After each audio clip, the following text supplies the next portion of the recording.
Muslims say Islam is an Abrahamic religion, just like Christianity and Judaism. Sounds nice, right? But there's a huge problem. Because the Abraham of Islam is not the Abraham of the Hebrew Bible.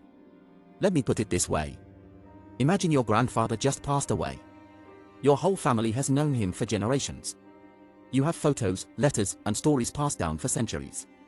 Then, out of nowhere, some random guy walks in and says, "Hey, I'm his grandson too."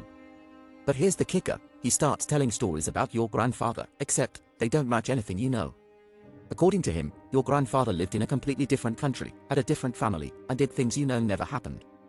And when you say, that's not the same guy, he gets offended.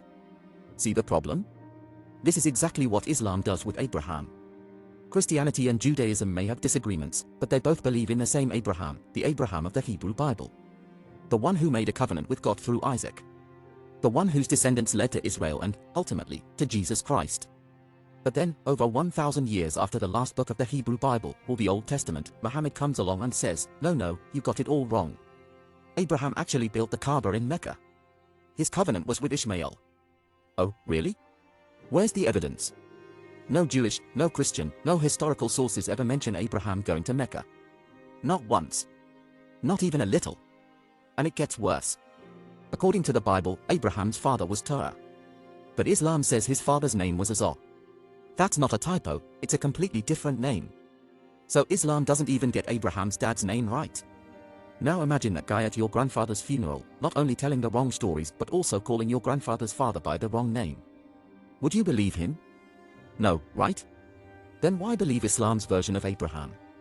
And here's another one, Islamic traditions say Abraham smashed a bunch of idols in his hometown, then tricked people into admitting their gods were powerless. Sounds dramatic, right?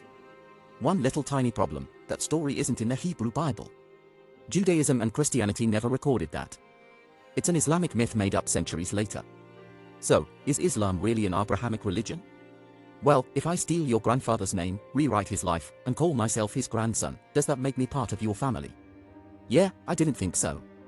Next time someone tells you Islam is an Abrahamic religion, ask them, which Abraham are you talking about? Because it sure isn't the one from the history.